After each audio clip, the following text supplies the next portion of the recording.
Before we get into Tobit, I wanted to give a little bit of an explanation of what these videos are going to be about and also my purpose in making them.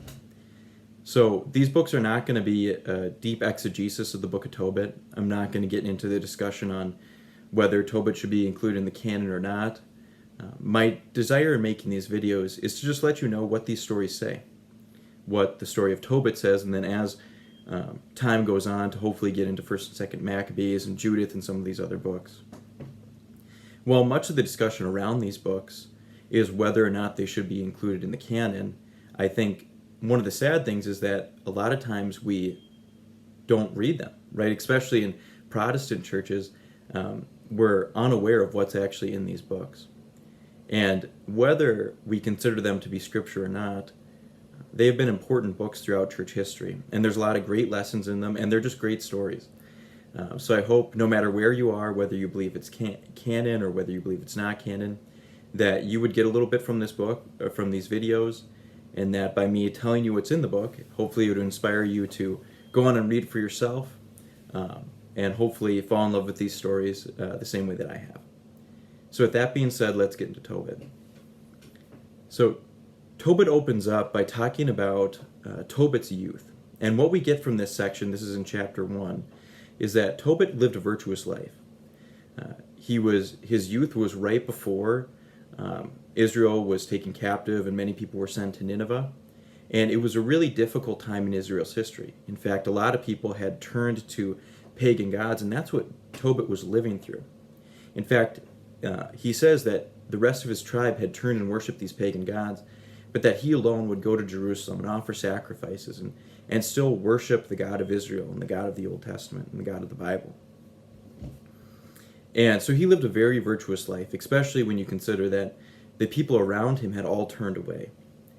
It goes on and talks a little bit more about this, specifically focusing on his care for the poor and how he would give whatever he could to help the poor and the widows and the orphans. And then it says that he, as he grew older, he married a woman named Anna, and then they had a son named Tobias. The story then moves from talking about his youth to when he was taken captive and brought to Nineveh. And during this time, we learn a couple different things about what Tobit did during his captivity. The first is that he was a buyer for one of the officials in Nineveh. And what this means is he would go and he would buy products that the official wanted that maybe weren't readily available, or maybe that he just wanted from a specific location. And while Tobit was on one of these trips, he goes a trip to Medea to buy some products. He ends up leaving a large sum of money with one of his relatives. Now, it's one of the cool things that we see in Tobit is that the author will mention certain details and then just kind of blow past them, but they'll become really important later on in the story. And this is one of those details, that while Tobit was on a buying trip to Medea, he ended up leaving a large sum of money with one of his relatives, because that detail is going to be really important later on in the story. So remember that, and as we get into the second and the third part, you'll understand why it's so important. So besides Tobit being a buyer for one of the officials, he also continued his charitable ministry, where he would continue to give to the poor and the widow and the orphans, and do whatever he could to care for them. And one of the things that Tobit did is he would go and he would actually bury the dead bodies of people who had been thrown behind the wall or just left in the streets. And this was a really dangerous thing that Tobit was doing. One of the reasons that these people were left in the streets or thrown behind the wall was to disgrace them, to show that the person who had put them to death didn't really care about them, and that to devalue them even in their death, and also to serve as a warning to other people who might think about speaking out against their rulers or speaking out against the person who had killed them. And so when Tobit would go and he would bury these bodies, he was doing this to honor them and to show some sort of love and respect to them even in their death and to their families. But understandably, considering the purpose for them being left out, the people who had killed them and the rulers of Nineveh were not very happy about these bodies being removed and being buried. And so when the king heard word that Tobit was going around and burying these bodies, Tobit was forced to flee. Now, thankfully, there was a change in power, so he wasn't gone for too long. But during this time, when he was in hiding, he was actually separated from his wife and from his son. And so when they come back, it's an important event, and it's a lot of joy for all of them. And in chapter 2, it gets into one of these moments shortly after they've been reunited. They're sitting down at the Feast of Pentecost, and Tobit looks around and he noticed that they have more than enough food. In fact, it mentions how vast this feast was that they had prepared. And so Tobit says to Tobias, his son, go out into the street and look for one of the members of our tribe who are in exile, who are maybe poor or downtrodden, and invite them to come and eat with us. And he says, we'll wait until they get back. So Tobias goes out, and he comes back, and when he comes back, he doesn't bring somebody with him. Instead, what he says to his father is he says to Tobit that as he's going out and he's looking for somebody to invite for dinner, he notices that there's a dead body in the city square. So Tobit, being consistent with what we heard about him from his youth and from what we know about him before he went into hiding, he ends up going out and burying this body. And since he had buried the body, he was considered unclean according to the Mosaic law. And so he ended up spending the rest of the night out there so as not to make any of his family unclean. So he spends the night out there, and while he's sleeping out there, it says that his eyes were open and that a bird pooped in his eye. As a result of this, and then some of the treatment that people tried later on, Tobit was blind, and it says that he had this film over his eyes. Because Tobit had become blind, his wife Anna ended up having to become the primary breadwinner of the family. Now, this ended up putting a lot of stress between Tobit and Anna, and later on in chapter 2, we actually see when one of these events, like the stress kind of reached a boiling point. So Anna has been going out, and she's been working really hard and making regular wages, providing for the family. And one day her employer gifts her with a kid, a baby goat. And Tobit notices that this gift is over and above what she normally makes. And so he asks her, you should maybe give that back, because what if it was stolen? And it's unlawful for us to eat something that's been stolen. Now, there's no evidence that this extra gift was stolen. And Anna is kind of hurt that Tobit would be accusing her of getting something that she didn't deserve. And so they end up having a discussion that turns into an argument. And so in chapter 2, verse 14, Tobit has just told her that it might be stolen, that she should give it back. And she responds, "It was given to me as a gift in addition to my wages." And it says that Tobit didn't believe her and told her to return it to the owners. It says that Tobit became flushed with anger against her over this. And then she replied to him, "Where are your acts of charity? Where are your righteous deeds? These things are known about you." And at this, Tobit became very, very sad, right? He can no longer provide for his family. His wife is having to go out and work extra to provide for the family. And he's blind. And Anna says, what good did all your acts of charity do before? You spent all that time and all that energy doing all this charity, and it's come to nothing. Now look at you. You're blind. You can't provide for your family. And Tobit, in a similar way that we've seen in other books of the Bible, especially in Job, he ends up saying this prayer to God. And in the prayer, he pours out his sorrow and his pain. And he says that it would have been better if he was dead. And so I'm going to read you a portion of that prayer. And this is in chapter 3, and this is verse 6. It says, Tobit says, as he's praying to God, "So now deal with me as you will. Command my spirit to be taken from you, so that I may be released from the face of the dust of the earth and become dust. For it is better for me to die than to live, because I have had to listen to undeserved insults, and great is the sorrow within me. Command, O Lord, that I be released from this distress.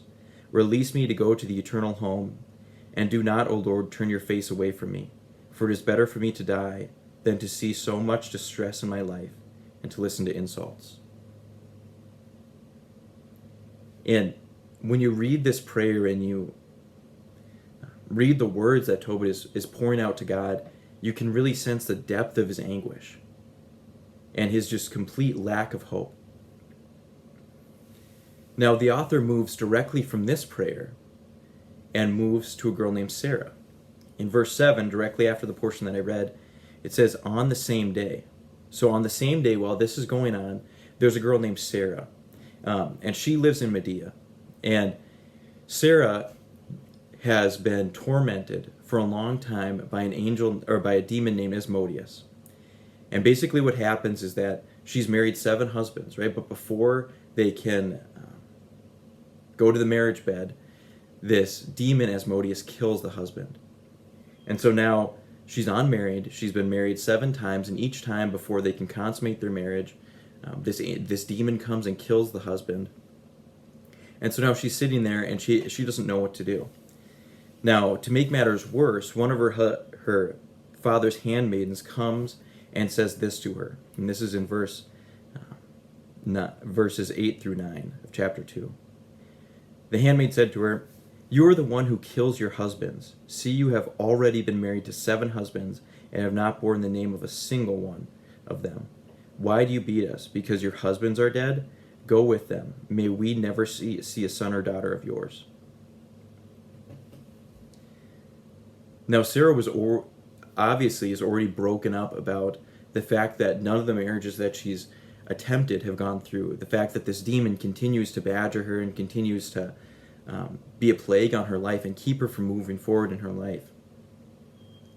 And then to hear these words from her handmaid, it just crushed Sarah.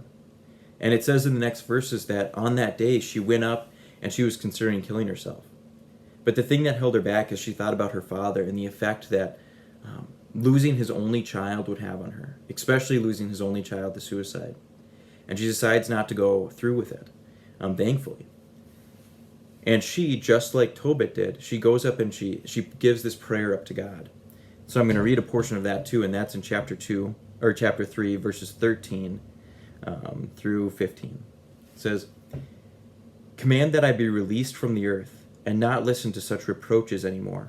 You know, O Master, that I am innocent of any defilement with a man, and that I have not disgraced my name or the name of my father in the land of my exile. I am my father's only child. He has no other child to be his heir, and he has no close relatives or other kindred for whom I should keep myself as wife. Already 7 husbands of mine have died. Why should I still live? But if it is not pleasing to you, O Lord, to take my life, hear me in my disgrace." You can see a lot of similarities between her prayer and the prayer of Tobit. And as you read these 2 prayers side by side, you can feel the anguish that they're both expressing to God. And so in verse 16, it moves from the story of Tobit and moves from the story of Sarah, and instead moves to the realm of heaven. And it says in verse 16, "At that very moment, the prayers of both of them were heard in the glorious presence of God. So Raphael was sent to heal both of them. Tobit, by removing the white films from his eyes, said he might see God's light with his eyes. And Sarah, by giving her in marriage to Tobias, son of Tobit, and by setting her free from the wicked demon, Asmodeus, for Tobias was entitled to have her before all others who had desired to marry her. At the same time that Tobit returned from the courtyard into his house, Sarah came down from her upper room." So even though these people aren't connected yet at all, and they're living in different areas, both of these events are going on at the same time. Right? Tobit is coming in from the courtyard, and Sarah is coming down from the room where she was just contemplating committing suicide. And God hears both of their prayers. He realizes the anguish that is in both of their hearts, and he's going to send an angel Raphael to come and be an answer to both of their prayers. Now, that's where we're going to end for part 1. We've kind of established the setting and the conflict that's going on in the book of Tobit. And as we move into the next parts, we'll talk about the trip that Tobias takes and how everything plays out. We already know that Raphael has come to answer their prayers, and so I look forward into getting into how God actually does that. Reflecting on this portion of the text, in this part of the book of Tobit, we see the reality of suffering, right? One of the questions that I think all of us wrestle with is, why do good people suffer, right? Why is, especially when it seems like an imbalanced amount of suffering. Sometimes the best people we know, or the people who love God the most, go through more suffering than we ourselves have ever gone through or is even possible to imagine. And we see that in the story of Tobit, right? He lived a virtuous life. Everybody else in his tribe was turning away from God and worshiping pagan gods. But Tobit remained with God. Up until this point, he's been caring for the poor. He's been risking his life to bury the bodies of the dead just to honor them and show love for his family, for their families. And then you go to Sarah, and even though she hasn't lived as long of a life as Tobit has, and maybe she doesn't have some of the virtuous credentials that Tobit has, she's been plagued constantly by this demon that's stopped her from moving on into the next stage in her life. That has given her sorrow upon sorrow.